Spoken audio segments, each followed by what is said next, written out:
আমাৰ ৰাইজৰ দলৰ মতামত ব্যক্ত কৰিবৰ কাৰণে আজিৰ এই সংবাদমেল আয়োজন কৰা হৈছে। প্ৰথম কথা যে কাৰ্বি আংলঙত কালি যি হিংসাত্মক ঘটনা সংঘটিত হ'ল আৰু আজিও যি ধৰণে দুটা জনগোষ্ঠী ৰাজ্যৰ মাজত প্ৰবল এক উত্তেজনাময় পৰিৱেশ সৃষ্টি হৈ আছে, সেই ঘটনাৰ পাছত মই ৰাজ্যৰ দলৰ সভাপতি হিচাপে কাৰ্বি আংলঙৰ সকলো জনগোষ্ঠীকে আইন শৃংখলা ভংগ নকৰিবৰ কাৰণে, শান্তি সম্প্ৰীতি বজাই ৰাখিবৰ কাৰণে আহ্বান জনাই এই সংবাদমেলখন আয়োজন কৰিছোঁ। কালি গোটেই ৰাতিটোৱে আচলতে আমাৰ টোপনি ক্ষতি হৈছে, কাৰণ কালি ৰাতি যিবিলাক ঘটনা সংঘটিত হৈছে সেই সকলোবিলাক ঘটনা সংঘটিত হৈ থকাৰ সময়খিনিতে বিভিন্নজন মানুহে আমালৈ বিভিন্ন ধৰণৰ খা খবৰবিলাক দি আছে যে এনেকুৱা হৈছে তেনেকুৱা হৈছে, আপোনালোকে কিবা এটা কৰক।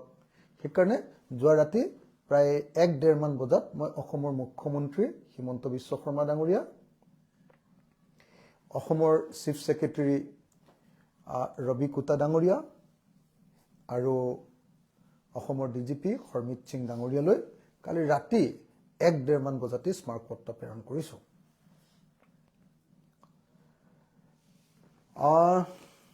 আচলতে দীৰ্ঘদিন ধৰি অসমে এক শান্তিৰ পৰিৱেশৰ মাজত অসমীয়া মানুহে বসবাস কৰিবলৈ আৰম্ভ কৰিছিলে, কিন্তু শেহতীয়াকৈ কাৰ্বি আংলঙত কালি সংঘটিত হোৱা ঘটনাটোৰ জৰিয়তে দুৰ্ভাগ্যজনকভাৱে আকৌ অসমত গোষ্ঠী সংঘাতৰ দীঘলীয়া যি ইতিহাস, গোষ্ঠী সংঘাতৰ দীঘলীয়া যিটো অসমত পৰিৱেশ আছিলে, সেই পৰিৱেশটো পুনৰ সোঁৱৰাই দিছে। কালি অসম পুলিচৰ যি দুৰ্বলতা আৰু সকলোবিলাক খা খবৰ থকাৰ পাছতো কালি যি ধৰণে গোটেই ঘটনাবিলাক সংঘটিত হ'বলৈ পালে, আচলতে এইটোৱে প্ৰমাণ কৰে যে অসমত পুলিচ বাহিনীৰ কোনো কাম নাই।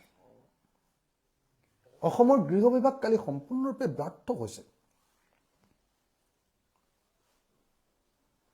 আচলতে কালিৰ যিটো ঘটনা সংঘটিত হ'ল, এই ঘটনাটো হ'ল অসমত দীৰ্ঘদিনীয়া বিজেপি চৰকাৰৰ দিনত চলাই অহা যি স্বৈৰতান্ত্ৰিক আচৰণ, প্ৰশাসন, পুলিচ, গৃহ বিভাগৰ যি স্বৈৰতান্ত্ৰিক আচৰণ, সেই স্বৈৰতান্ত্ৰিক আচৰণৰ ফলতে কালি এই ঘটনাটো ঘটিবলৈ পালে। কাৰ্বি আংলঙত মাত্ৰ 11-12 জন ল'ৰাইহে পিজিআৰ আৰু ভিজিআৰ ভূমিৰ পৰা উচ্ছেদ কৰিবৰ কাৰণে দাবী উত্থাপন কৰি আছিলে। তেওঁলোকৰ প্ৰতি তাত বহুত বৃহৎ সংখ্যক মানুহেও নহয়, কিছু সংখ্যক মানুহেহে আমি সমৰ্থন কৰি তাত যোগদান কৰাটো দেখিবলৈ পাইছিলোঁ। এটা শান্তিপূৰ্ণ আৰু সম্পূৰ্ণ গণতান্ত্ৰিক আন্দোলন, সেই আন্দোলনটোক ৰাতি 3 বজাত অসম পুলিচে যি ধৰণে ভংগ কৰি দিলে, সেই ভংগ কৰাৰ ফলস্বৰূপে, অগণতান্ত্ৰিকভাৱে কৰা ভংগৰ ফলস্বৰূপে কাৰ্বি আংলঙত এই পৰিস্থিতিৰ উদ্ভৱ হ'ল। 11-12 জন ল'ৰাই, ডেকা ল'ৰাই সম্পূৰ্ণ গণতান্ত্ৰিক পদ্ধতিৰে আজি 11-12 দিন ধৰি তাত অনশন কৰি আছে। কিন্তু অসম পুলিচে গৈ, মোৰ ওচৰত থকা ভিডিঅ' অনুসৰি অসম পুলিচে গৈ সেই যুৱকসকলক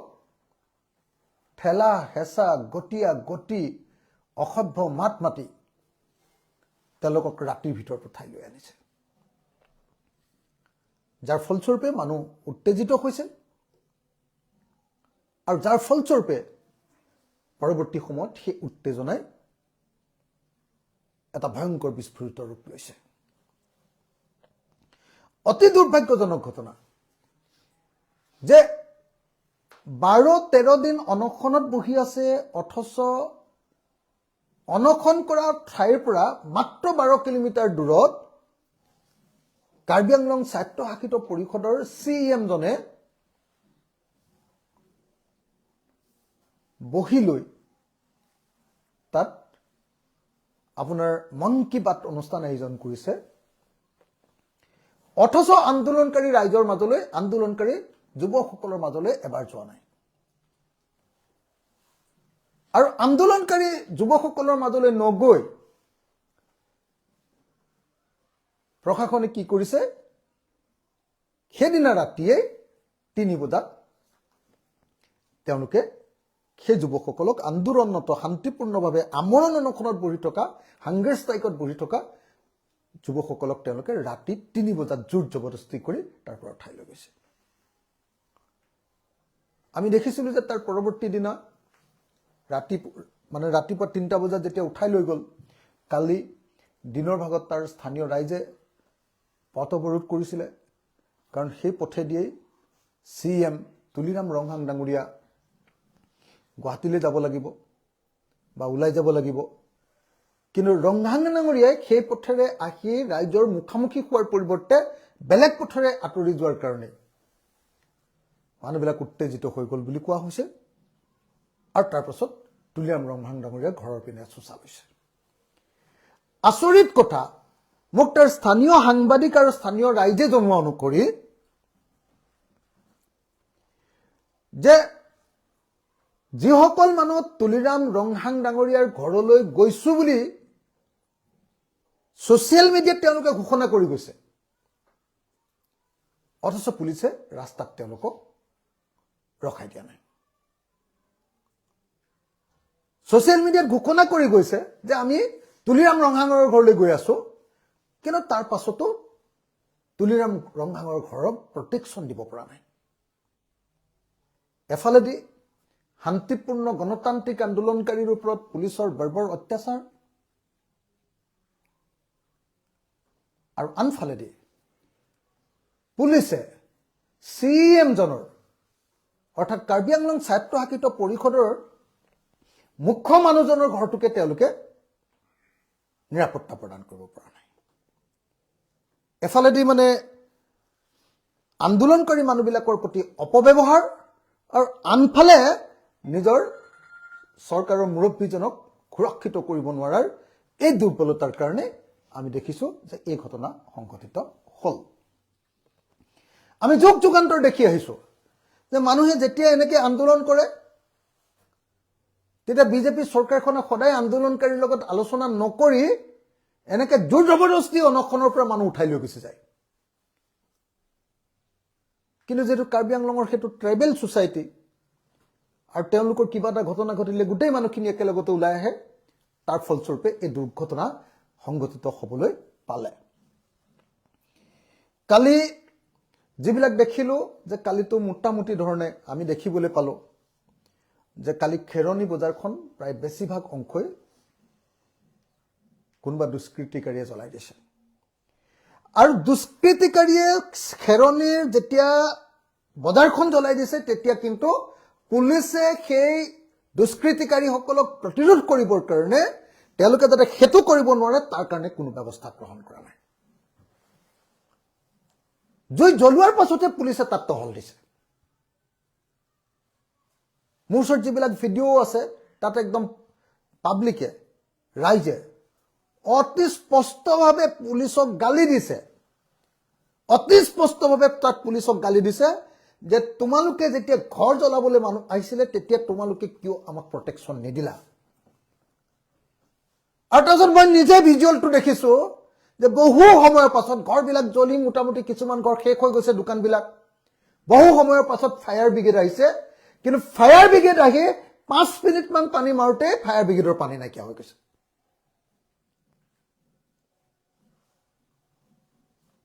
গতিকে কালি কাৰ্বি আংলঙত যি ঘটনা সংঘটিত হৈছে, এই ঘটনাটোৱে দেশ ত্যাগকৈ হিমন্ত বিশ্ব শৰ্মা চৰকাৰৰ গৃহ বিভাগৰ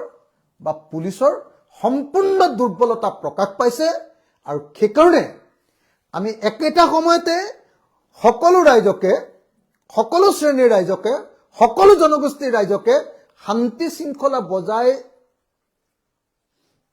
শৃংখলা বজাই ৰাখিবৰ কাৰণে অনুৰোধ জনোৱাৰ লগতে অসম চৰকাৰক নিন্দা কৰিছো অসম চৰকাৰক গৰিহণা দিছো অসম চৰকাৰৰ স্বৈৰতান্ত্ৰিক আচৰণে আন্দোলনকাৰী মানুহবিলাকৰ ওপৰত কৰা অত্যাচাৰক গৰিহণা দিছো আৰু আন্দোলনকাৰী মানুহৰ ওপৰত অত্যাচাৰ কৰাৰ উপৰিও তাৰ পৰৱৰ্তী সময়ত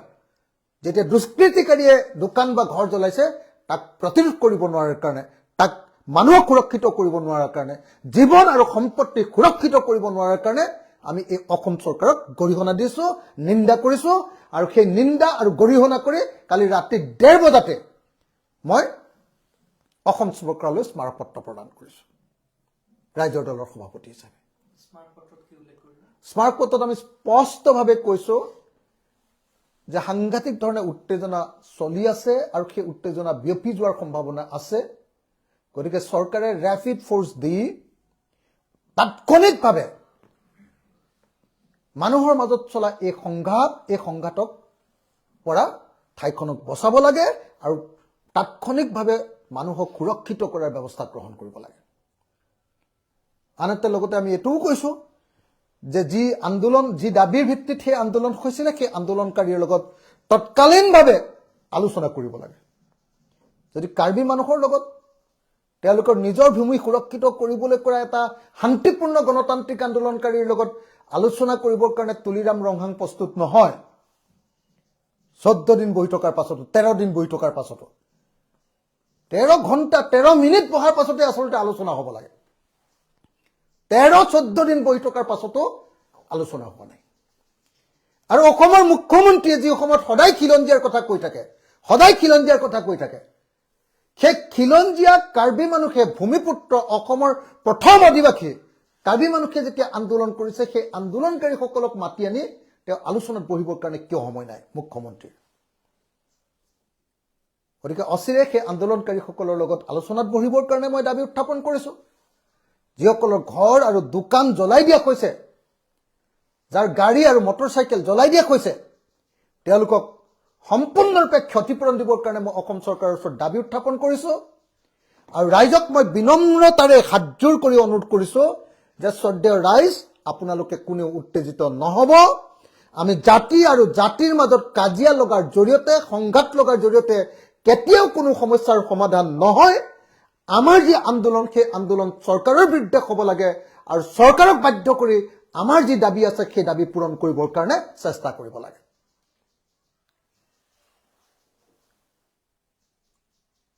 অসমৰ মুখ্যমন্ত্ৰীক মই দাবী জনাইছো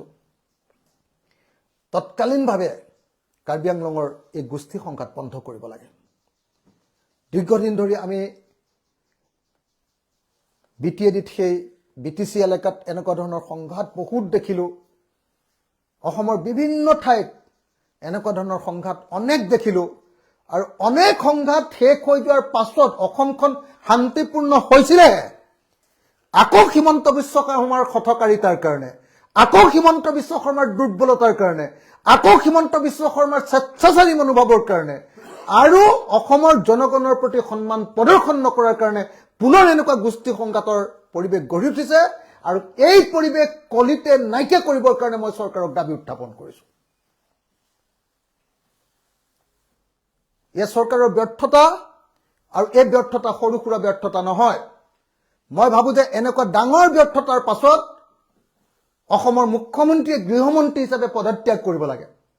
মই অসমৰ মুখ্যমন্ত্ৰীক গৃহমন্ত্ৰী পদৰ পৰা পদত্যাগ কৰিবৰ কাৰণে দাবী উত্থাপন কৰিছো কালি আৰু আজি কাৰ্বি আংলঙৰ লগত হোৱা ঘটনাৰ কাৰণে